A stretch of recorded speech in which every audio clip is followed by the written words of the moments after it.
reality of it is no quarterback took themselves out of the race, and whoever defines it in the game when they're live is going to give themselves the best opportunity to continue to be our starting quarterback. I think that experience helps a lot. It gave me confidence moving into this fall camp that, hey, I've been here before. I've competed for a job before. Ball out, and I'm telling myself every day I just gotta be ready every day. How it plays out moving forward will play out to give us the best chance to win. And welcome into the season premiere of the Tiger Kickoff Show presented by the Columbia Missourian. I am your host, Harrison Vapnek from KOMU 8 Sports, joined alongside three of the best beat writers in all of the country, Wendell, Adam, and Brandon. Guys, introduce yourselves. I'll go first. I'm Wendell Shepherd. I'm from Houston, Texas. I'm a senior. I covered Mizzou football throughout the spring, and really excited to be on the team this year and to cover this season. I'm Adam Ryerson. I'm from Arlington Heights, Illinois. I'm a senior. I'm covering Mizzou football for the first time, and I'm really excited. I've been dreaming about covering football my entire life, so it's going to be a good opportunity. My name is Brandon Haynes. I'm a junior. I'm from St. Louis, so I've been a Mizzou fan my entire life. So it's kind of like a dream come true to come to Mizzou and be able to kind of cover the football team. Yeah, absolutely awesome crew here. Very excited for what we're going to bring, this season on this show, and then all of your writing. Obviously, also, let's get straight into it. It's game week. We have football this week, a long off season, almost over, but we still have a lot of questions, especially at that quarterback position. Eli Drinket's announcing this week that both quarterback Brady Cook, the junior, and redshirt freshman Sam Horn will both be involved starting in some capacity. We don't know how much. We don't know who first. We don't know when. Wendell, is this the right move from Drinkwitz? Going to be able to play both quarterbacks this week? I think so. I think you kind of have to take advantage of having a little bit of a softer schedule to begin with when you're not sure who your starter is just yet. Use both of them getting gain reps, and that's what Drinkwitz said.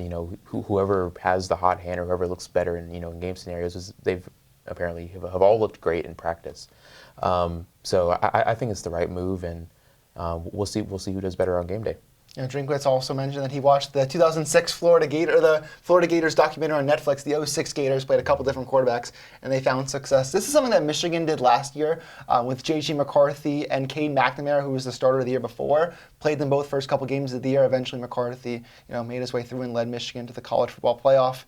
Sometimes we see that one of these quarterbacks will struggle to play the other one. Adam, do you think that either quarterback should have maybe a long leash, maybe if one were to struggle, or how long before maybe giving the second one a chance? Yeah, I think that both quarterbacks, I don't know how long I would think the leash should be, but I do know that both quarterbacks are going to have their chance to compete and fight for the job. And I think that if it goes into week 4, if it goes into week 5, where they're still competing, that's just a good thing for Mizzou because that means they're both playing well, hopefully at least. And for this first game, I think he said in his press conference, Drinkwitz, that he isn't going to disclose who's starting and when they're starting or anything like that. But I think we can see Cook first. He is the incumbent. So I think that we'll see him play, we'll see Horn play, and I think we even might get to see Jake Garcia come in as well. Drinkwitz said that no quarterback has taken themselves out of the race, and Garcia was in the race in the beginning of the season. So I think all three of them have the chance to play, and like the whole team has been saying all offseason, whoever gives Mizzou the best chance to win, that's who should be the starting quarterback. Yeah, Garcia was one of the first transfers from Missouri, also coming over from the University of Miami last season. Brandon, you wrote a couple weeks ago about Missouri needs to generate more explosive plays this season. They were 83rd in per college football data in explosive plays. Their new offensive coordinator, Kirby Moore at Fresno State, was 11th to last. Which quarterback between Cook or Garcia or Horn do you think gives Missouri the best chance to make some explosive plays? This is a tough question because obviously they all have their strengths and everything, and we haven't really seen much of Horn or Garcia. But I will say Brady Cook. We saw down the stretch last season, his athleticism kind of took him to the next level, especially against Arkansas. We kind of see how he can take over a game just with that play calling. And a lot of people, when they think of explosive plays, they just think of those passing yards and things like that. But one thing with Brady Cook is he can extend the play with his legs. He can kind of make those dynamic plays that other quarterbacks can't. And I think we saw it towards the end of the stretch run of last year. And obviously he has an injury and everything like that that hampered his ability, but he's back now. And so I think we're going to see something kind of cool from Brady Cook out of the gate and everything like that. But don't get me wrong. Sam Horn could come out there. We haven't seen him in live game experience, everything like that. He's got a live arm from everything we've heard. So he could come out there and start making some plays that wow people. So it'll be interesting to see over these next couple weeks. Yeah, the thing with Cook, you mentioned, was battled an injury last season. And when you come to Sam Horn, he played in one game last year against New Mexico State. Didn't even complete a pass, ran for a couple times. Didn't see too much out of him. So we haven't really seen him in Missouri game action quite yet. You guys were you at the scrimmage a couple weeks ago? Not sure if you saw how Horn's arm looked, throwing some deep balls, just because we haven't seen that yet. Yeah, I mean, it was a pretty controlled environment, but all the quarterbacks that played, it was mainly short to medium passes. Yeah. Didn't see too much that was really stretching the field, but I mean, all of the quarterbacks, were completing the passes. I'm not sure you really had a guy that, did significantly better, and that's kind of what Drinkwitz has said. They've all been doing what they're supposed to do in practice. It's just like seeing who makes the better decisions in game, can make a play when you're under pressure, third down. You need a big play. Yeah, we'll talk about more quarterback stuff later this week before a game preview on Thursday. The guys who are going to have to make those explosive plays, the weapons, they might be the strength of the team, especially at wide receiver, but they do lose some pieces. 2 of their top 3 leading receivers from last year are gone.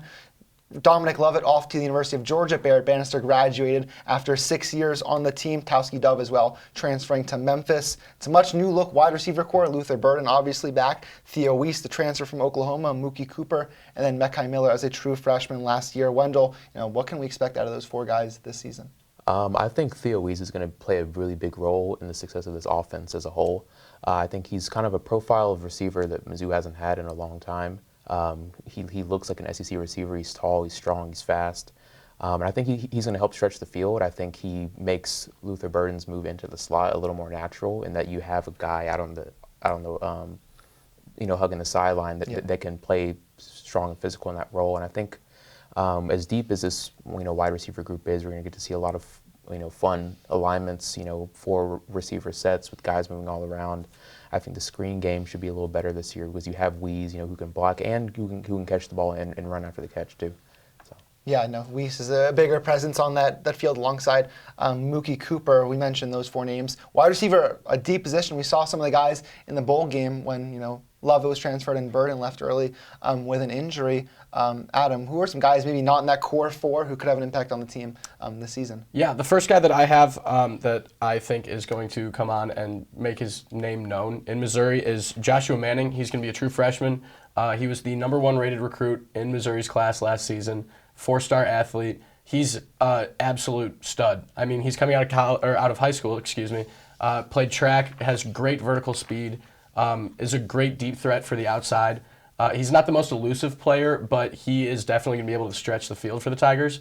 I think he's going to do fantastic. In high school, both his junior and senior year, he amassed double-digit touchdowns.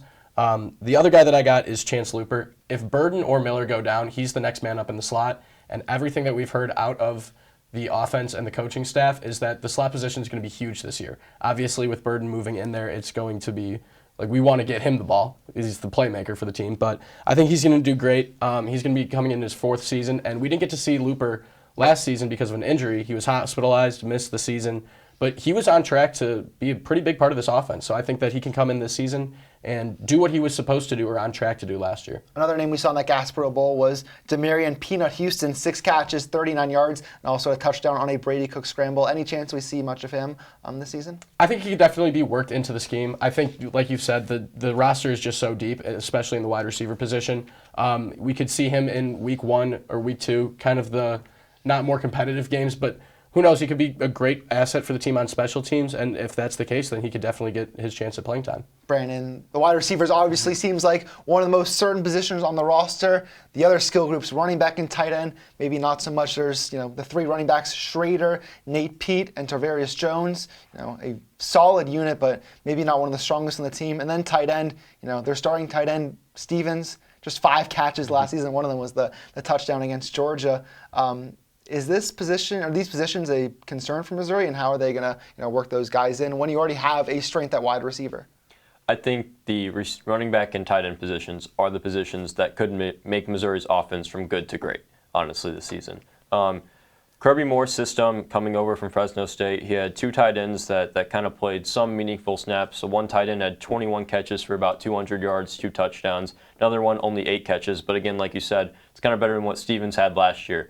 So coming into this season, you got Tyler Stevens, but you also got two true freshmen kind of making their names kind of heard with Brett Norfleet, a dual sport athlete out of Francis Howell, and then Jordan Harris, another true freshman. Both of them, as Drinkwitz have said, had planned to kind of play a lot of snaps there in the beginning, and we'll see them week 1 and 2 for sure. They have a chance to kind of be kind of the tight end that Mizzou has been looking for years past. We've run into a situation where Mizzou hasn't really had a tight end that has stood out since Albert O. So they kind of need somebody to kind of step in that room and kind of make a difference. Then on the running back side, your 2 guys, you're going to have Cody Schrader and Nathaniel Pete. Both of them will be the 2 that they ride the hot hand, like Wendell said. They're going to be tossing it back and forth between the 2 depending on how they're doing in a given day. The new name that's kind of stepped on the block, kind of jumping over to Voris Jones for that 3rd spot is Jamal Roberts, a freshman out of St. Mary's. He's got elite speed, was a track athlete in high school, kind of just a standout, and him along with Pete make for a dynamic kind of 1-2 back there in the speed department, whereas Schrader can kind of bulldoze through the line of scrimmage and everything like that. Do you think that freshman running back can maybe become a starter, by year's end? Probably not by the year's end, just because I think with the graduate status of Pete and Schrader, they're going to be commanding the 1 and 2. But I think we will see a lot of Jamal Roberts, especially in weeks 1 and 2, and he could kind of solidify himself as a role for the future of this team, just depending on how he plays. Schrader had 745 rushing yards last season. Let's move over to the other side of the ball, the defense. Possibly the strength of the team returning a lot of starters. Wendell, what would you say maybe is the strength of Blake Baker's defense this season? I think the secondary is by far the strength of this team last year. PFF ranked them as the 8th best in the country, and you're returning every single starter from last year, and you also got stronger through the portal with Trevez Johnson, Sidney Williams, both Power 5 transfers, who I think we'll see a definitely good bit on special teams, and that you could see work in later in the games when guys are tired. But yeah, secondary I think is definitely the strength of this team. Ennis Rakestraw, Chris Abrams-Drain at corner, one of the best quarterback duos in the country, I think. But they're strong everywhere. You really only lose a couple of guys to the pros, and you're returning everyone else from a solid defense last year. Yeah, Chris Abrams-Drain was getting first-round buzz maybe the beginning of last year. Opted to come back from Missouri. They also have Ennis Rakestraw going into his 4th year on the team. Adam, pass rush is another key aspect of this team. They lose Isaiah McGuire to the NFL draft, taken by the Cleveland Browns. Led the team with 7.5 sacks last year, the 3rd most in the SEC. Who do you think on the defense, has a good chance of replacing that, production? Yeah, I mean, luckily for Mizzou, they have 2 amazing transfers coming in. They got Joe Moore coming from Arizona State. He's going to be him and Niles Gaddy coming from Jackson State. They're both going to be working at the right DN position. And then they moved Darius Robinson out to the left DN. So they're really pretty solid at the ends, even though they're losing McGuire, who was one of the best players on the defense last year. But I mean, that whole front 7, they're deep. Drinkwitz has said they have multiple starters that they can't start. I mean, they've got 4 people at the D tackle. He said in the past that he thinks all 8 of the DNs can be starters on the team. And even the front 7 with Tyron Hopper is probably, along with Chris Abrams-Drain, the highest rated draft prospect for Missouri. And those guys are all going to make an impact in the pass rushing game. And that's what I think is going to be different this season, is that Missouri's recently been known as a run-stuffing defense. But I think this year that the pass rush and the pass coverage, it might even be better than that run-stuffing defense. So I think that we could see kind of a new era, especially with the way that more teams are throwing the ball. I think that this defense is going to adjust phenomenally to that, and they're going to do a great job in the pass coverage. And I feel like pass rush is such an important part to have depth on. These aren't 3-down players. You need to rotate guys. So having maybe 8, 9 guys, rushing the passer, gets fresh bodies in. Like that can go a long way in a long season, as Missouri hopes to have. Brandon, we talked about the secondary. They do lose Martez Manuel to graduation, the Columbia kid, team captain last season, had 4 sacks. Guy all over the field. But we mentioned all the guys they have. 3 safeties, Carlees, Charleston, and Carnell, the 3 Cs. What's the next group that maybe this unit can take this season in the back end? So I think the thing that Mizzou's been preaching on defense this year has been takeaways. Entering the, last season, when you look at it in conference play, they ranked dead last in just turnovers and everything like that, just in conference play. So it's interesting that That's kind of been the point of discussion. Obviously, Carnell back there had 3 interceptions, led the team last year. But it's going to be kind of on the whole unit with the cornerbacks, obviously Cad and Ennis, just to kind of take that step and kind of stepping up and making those plays. They've preached it in practice throughout training camp, and I think it's something that we're going to see this year. Yeah, and you mentioned that Carnell had a couple of big interceptions last season. Takeaways is a thing that varies from year to year, so it's like maybe sort of a luck thing. There's no kind of data tracking turnovers from year to year. Because they finished last season doesn't mean they can't be in the top 5 in the conference in turnovers. And I think last season Missouri played in a lot of close games that maybe forcing more turnovers and getting that turnover luck could maybe swing the record a little bit. Yeah, I think to your point, I think another thing about the defense, why the pass rush is so important, is because that can make quarterbacks, they're holding the ball longer, they're thinking longer, and that's not necessarily a good thing for a quarterback, especially if they're under pressure. They might have to make some bad decisions with the football, and that might turn into interceptions and even just coverage sacks. If the secondary is so good that there's nowhere to throw the ball, that's going to open up a lot for this tandem of pass rush and pass coverage. I think it's going to look really good. Top 20 defense in the country, yes or no? I think that's very doable. I think top 10 is even not insane to say. Yes. It's our preseason episode, so there's nothing better to do than predict games that are going to happen in 3 months from now. We are predicting Missouri's 2022 schedule. Going through the games, going through the slate. Adam, I will start with you. How important is it for Missouri to start hot out of the gate with the 4 non-cons into Vanderbilt? Yeah, I think it's absolutely essential, especially for what the Tigers are looking to do this season, which is prove themselves in the SEC. If they can't start out hot in non-con games, then I don't know how you could prove yourself in the SEC. But I think that if they need to get a win in the first 2 weeks, those are kind of gimme wins, started off. And then they're playing the Big 12 champions of 2022, K-State. And that's not going to be an easy game. They don't have Deuce Vaughn anymore, so we're not exactly sure how that offense is going to look. But they're still going to be a good team. And I was doing a little research before this, and I found out Sports Illustrated has Missouri's schedule ranked as the 5th hardest. Yeah. So opponents are coming into this year after last season with a 61.8 win percentage. And that's a lot in the SEC, but still, the non-con games aren't the easiest. Memphis in St. Louis is going to be a really fun game to go to and a game to watch that I cannot wait to see. But they've got the last 2 non-con games that they have are not easy ones by any means. Yeah, and Kansas State, they won the Big 12 last year. They also lost an on-conference game early in the season to Tulane, who went on to win the Cotton Bowl and also the American Conference. Last couple of years, Missouri started slow out of the gate, 0-2 in 2020, 2-3 in 2021, and then 2-4 last season. So a chance to maybe flip the tide this season. Brandon, we look maybe beyond those first couple games, what might be the biggest trap game on that slate? Kind of sticking to the trend a little bit, Vanderbilt right there on September 30th.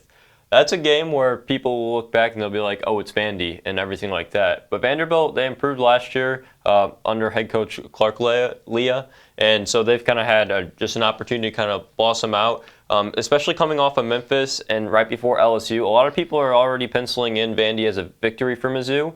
And they're going to Nashville at a time when, as we've seen, kind of Vandy Stadium, you don't know whether they're going to be playing in it the first couple weeks. But by Week 5, they should have an opportunity to play there. And if they are playing at home in front of their fans, it could be one of the first opportunities for them to showcase kind of who they are and everything like that. And so they're going to have a chance to kind of shock the world with Mizzou. And I think it's a tough time for them, for the Tigers especially, just coming off of an emotional game in St. Louis. I mean, you're going back to the Dome, playing there for the first time in a long time. And then looking forward to LSU, who you want a statement victory there. It's just hard not to overlook that. Yeah, and Vanderbilt actually pulled off a couple SEC wins last year against Kentucky and the University of Florida.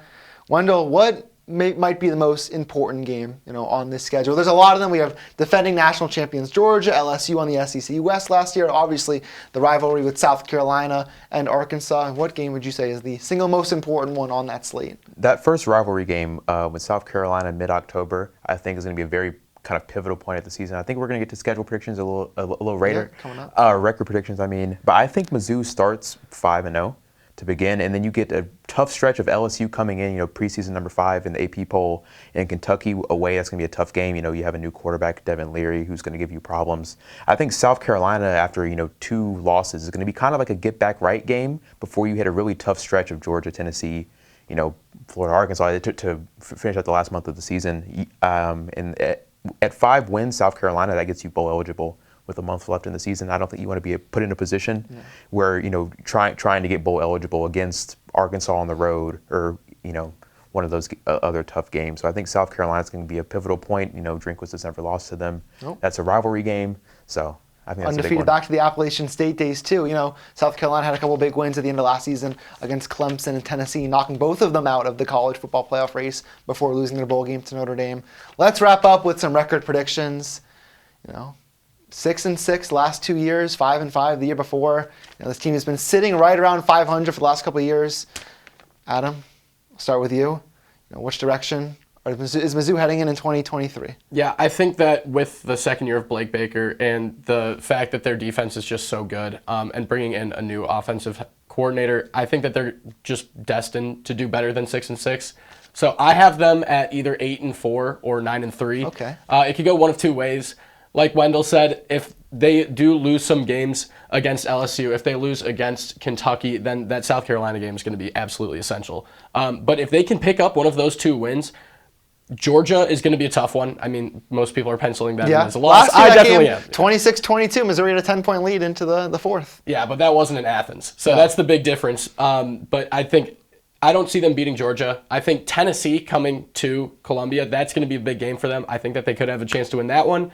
But they do have some tough games, so I'm going to be cautious here. I'm going to say that they are going to be a 8-4, 9-3 team. Yeah, and I mentioned, Georgia last year, Tennessee. These could be more winnable games than they were last year. Wendell, where do you put in the Tigers at this season? I have them at 8-4 as well. I think this team was 2 plays away from an 8-4 finish last year. You change either the missed field goal or fumble against Auburn, the weird punt situation against Kentucky. You could even argue that without that false start on the 1-yard line against Georgia, that they win that game and you get 9 wins. So I don't think this team is that far away. I know a lot of people think it's kind of crazy, throwing out an 8 or 9 win season for Mizzou, but I think this team's there and they're better than they were last year. So I think 8-4 is pretty reasonable. Yeah, this is a team that lost 4 one-score games a season ago. Those games flipped the other way. We saw that happen with TCU a year ago, who all the close games went in their favor, and all of a sudden they were playing for a national championship in January. Brandon, we'll wrap up. Where do you think they're going to land? I'm kind of on the same boat, 7-5, 8-4. Okay. I am a little bit lower, just because as much as Mizzou has the potential to obviously make some of those losses into wins of last year, the quarterback situation is the big thing. I mean, it really depends in the SEC who your quarterback is, who's leading your team kind of to victory, everything like that. And so a big thing's just going to be if they can start out the gate hot and find their quarterback who they want to go to the rest of the way, then they're going to have an easier time. But if they struggle out of the gate and you lose a game to Kansas State, you lose a game to Memphis, that's just tough to come back from, especially when you have question marks surrounding your quarterback situation. But overall, if they can piece things together, I mean, this could be one of the best Missouri teams we've seen in a while. Yeah, and I'm going to stay on the optimistic side. I have them at 8-8. I have wins against South Dakota, Middle Tennessee, Kansas State. I think they pull off the upset against the Big 12 champs. Win against Memphis, beat Vanderbilt 5-0. I think they'll lose to LSU and Kentucky. Get a win against South Carolina. Lose to Georgia. Upset Tennessee. That's the big one. Mm-hmm. I'm not super high on Tennessee even. Missouri was able to score them for 3 quarters last year. Tennessee just pulled away in the 4th. 8-4 season, the best one under Drinkwitz, and a big improvement for the 2023 Tigers. That is our premiere show. Thank you guys for tuning in. We'll be back here on Thursday morning before Missouri's Thursday night game against South Dakota. It's a 7 o'clock game. You're going to be waiting all day for kickoff. Come catch us talking pregame. Missouri taking on South Dakota Thursday night here in Columbia. That's our show. Thank you so much for joining us. We'll see you next time on the Tiger Kickoff Show.